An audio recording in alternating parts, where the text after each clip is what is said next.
All right, hey everyone, this is IFBB Figure Pro, Nicole Zenobia Graham, 3-time going on 4-time Olympian, and you are watching O-Bound.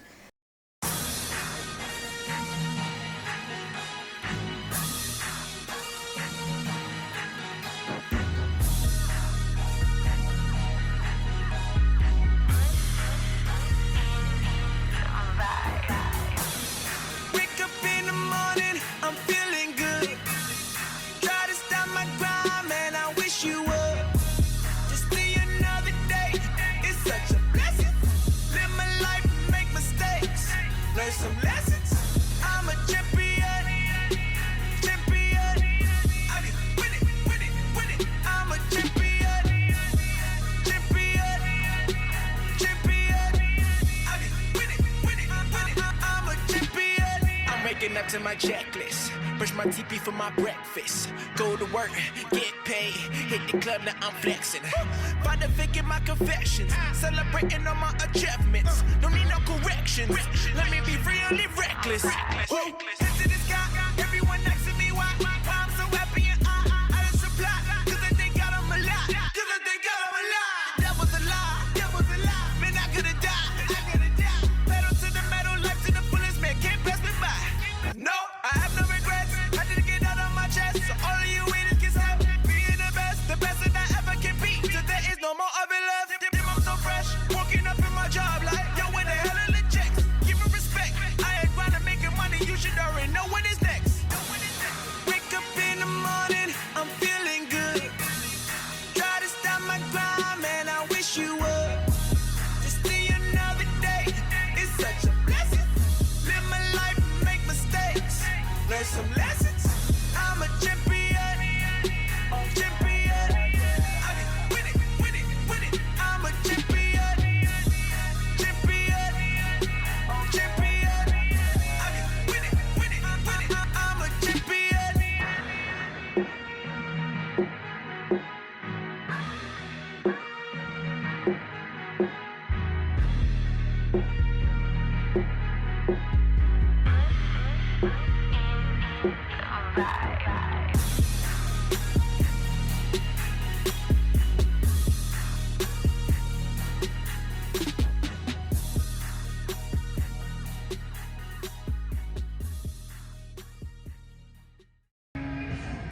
Thank you, Jesus, tomorrow's an off day.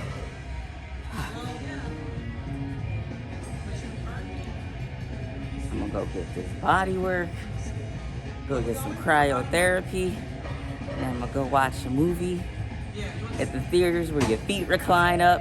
Oh, it's gonna be great. So today, I am here with my friend, my sister, even my posing client, IFBB Figure Pro, Lou Faustin, who is also the overall winner of the 2022 Ohio Arnold Classics. So she came in pretty much for my last 2 weeks of getting ready for the 2022 Olympia to kind of give me that last push, which was great. We had a back day the other day. Today was a quad day, so she kind of helped me, push me through that. Gave a little jokes like she normally does, which I needed a couple laughs. So this was definitely good. You guys will get to see a little bit of that today. Yeah. You know, they say laughter brings out the abs. So if you're not laughing, that means, if you have no abs, that means you have not been laughing. So I laughed a lot. Get you a friend that laughs with you and not at you. Woo! All right. So thank you for having me, Z. Listen, you did all the work, and I'm just here for moral support, and we're rooting for you. And this has been an amazing experience just to watch. And it's not every day you bump shoulders with an Olympian, okay? A 4-time Olympian. So I got a few questions for you, and I know that a lot of people have questions, and they see your work ethic, and they're curious to know what it takes to be an Olympian. And we want to dive a little bit deeper because I know some of these answers, but some of these I don't. So what motivated you to become a bodybuilder? Okay. Always kind of been around it, already knew about the sport. Mm-hmm. My mom was a women's bodybuilder many years ago. With that being said, was a fashion model. A lot of people already know that. I struggled with a really bad eating disorder. I was bulimic.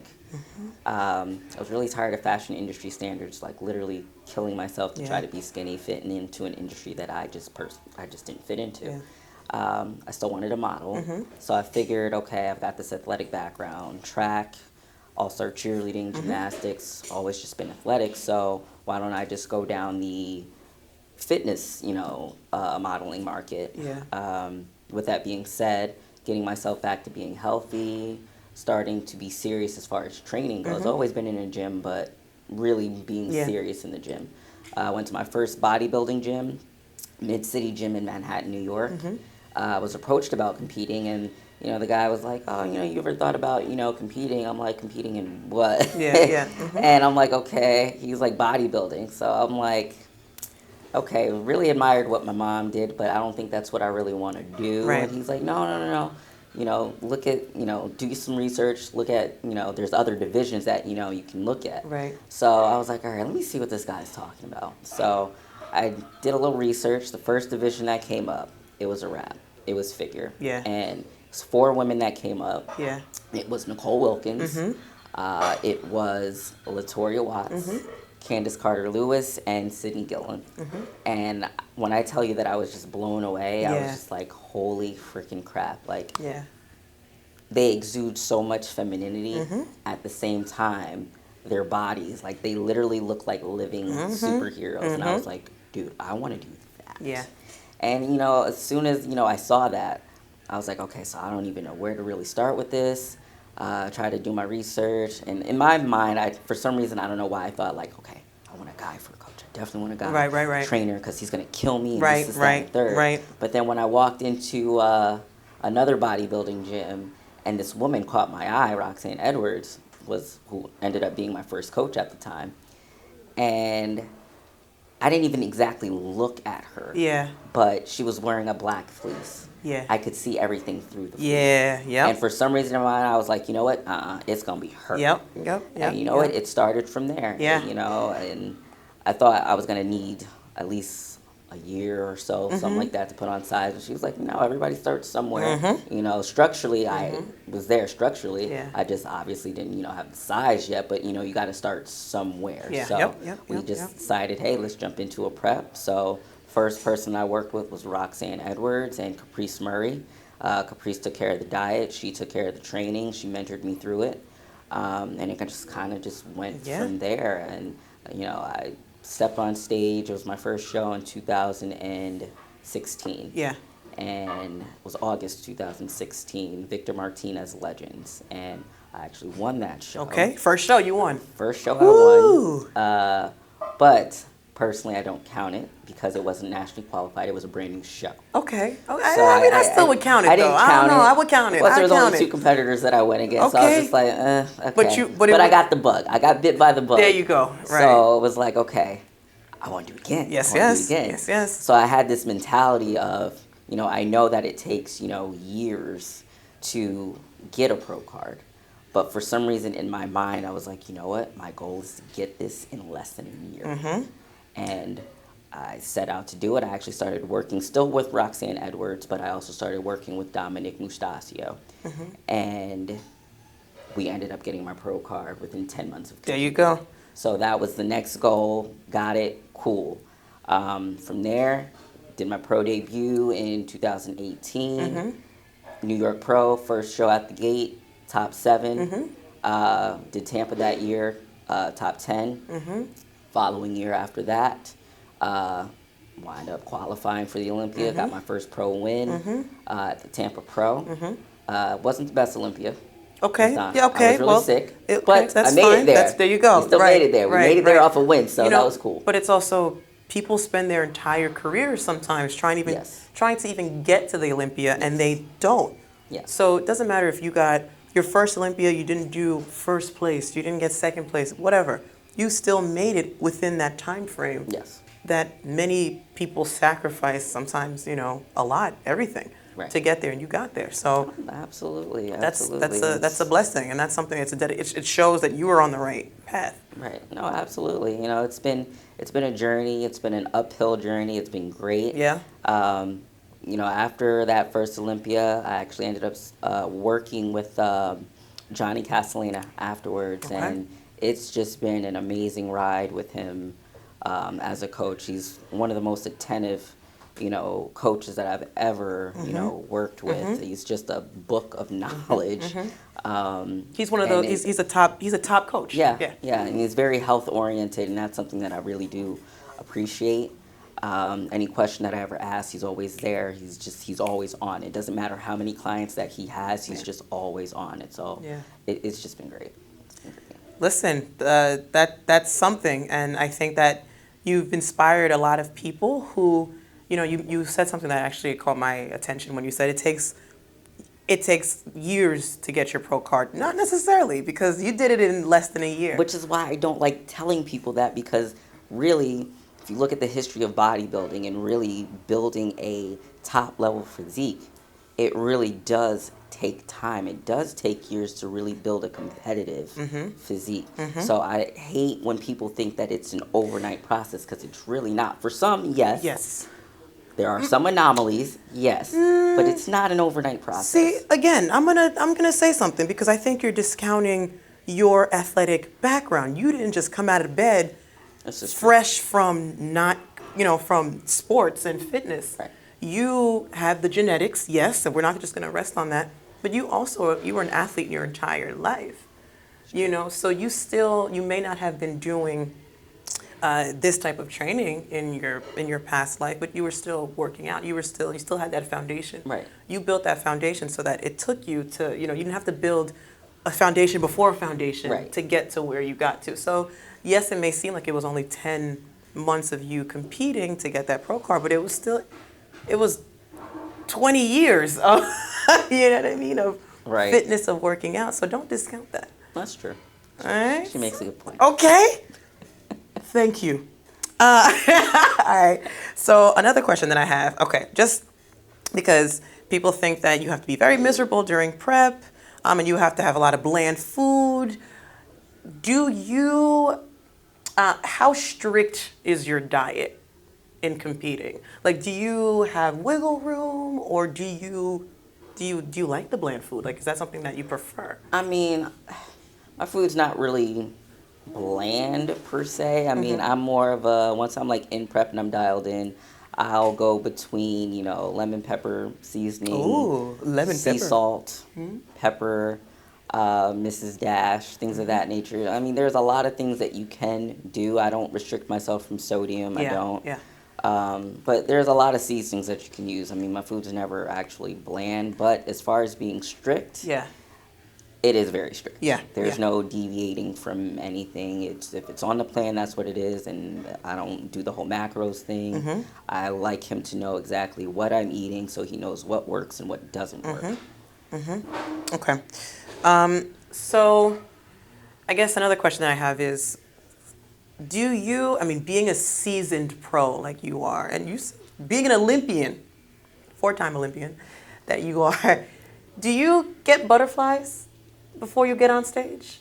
Oh yeah. And how do you calm them though? How do you make them shut up?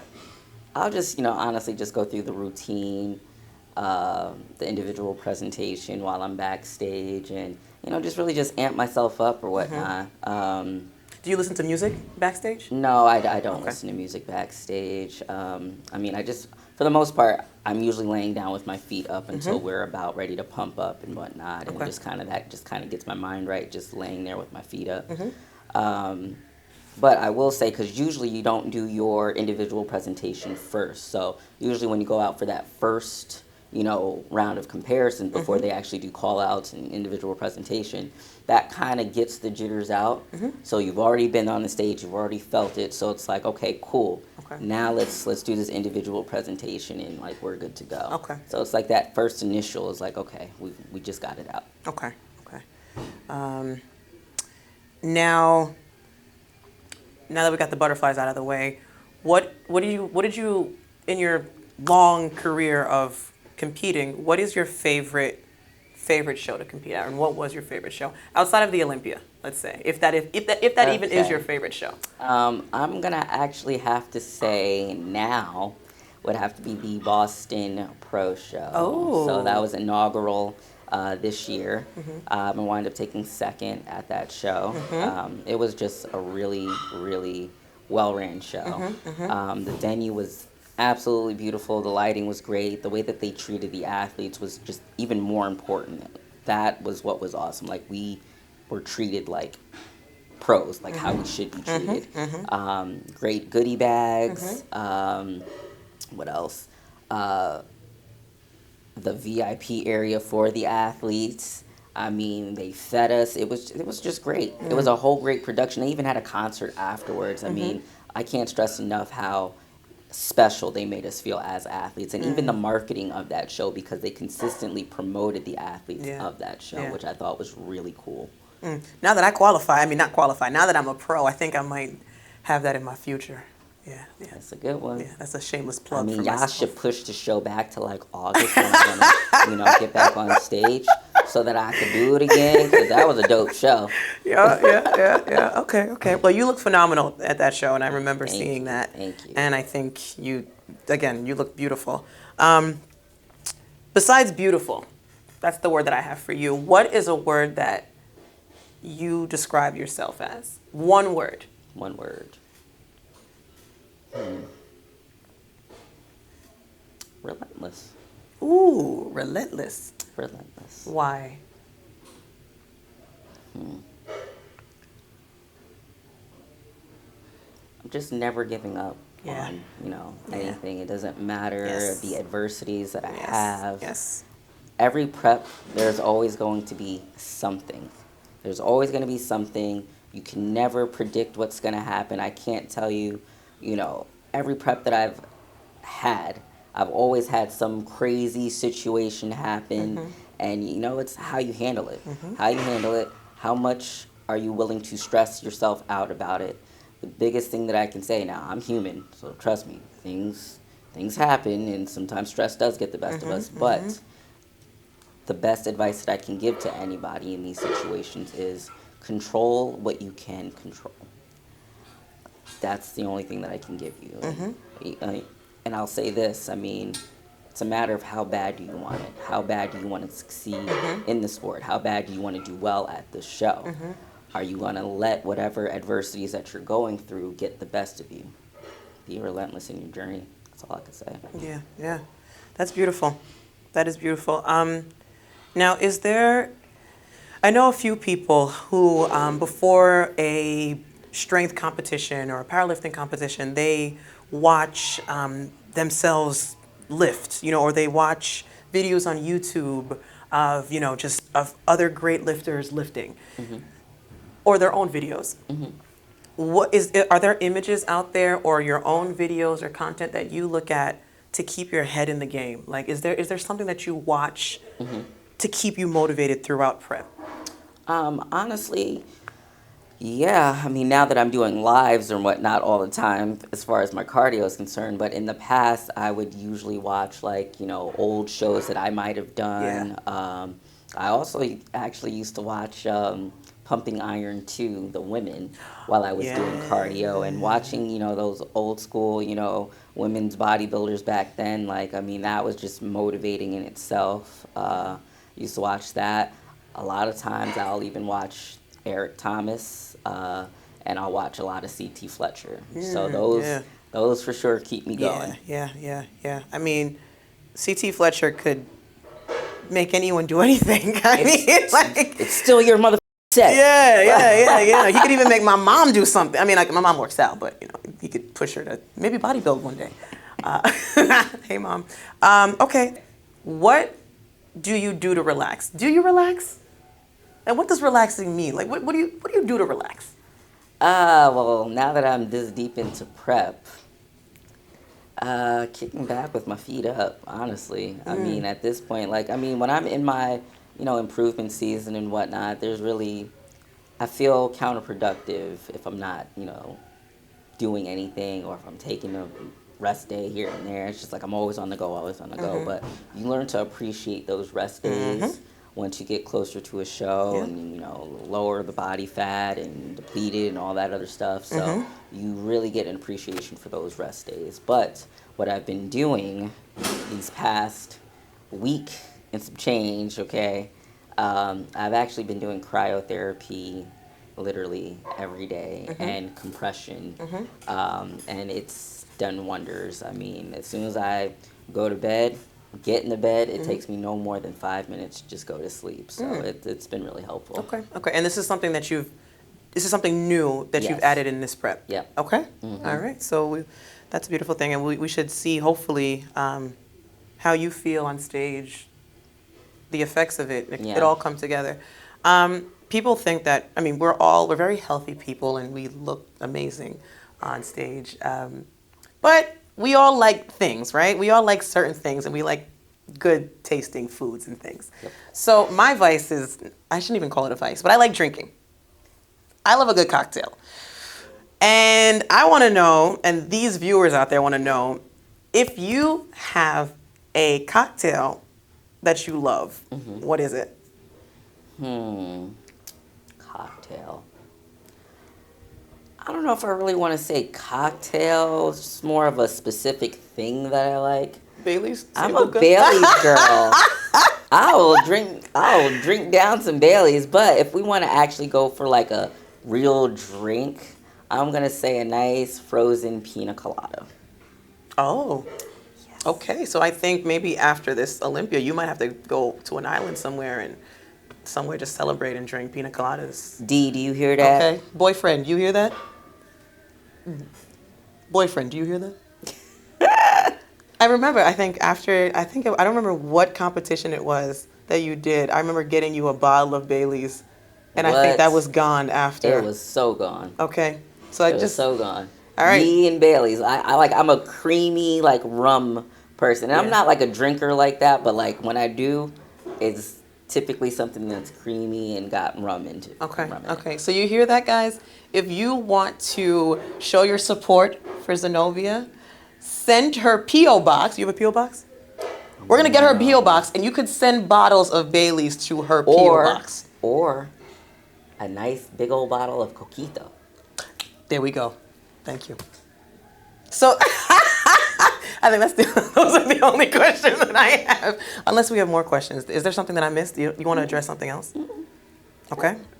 All right, guys. So you tuned in today to O-Bound. We are currently 12 days out from the Mr. Olympia 2022. So this will currently be me signing off until peak week. So you'll get bits and pieces of me on, social media for peak week. But this is the last official O-Bound video for the 2022 Olympia.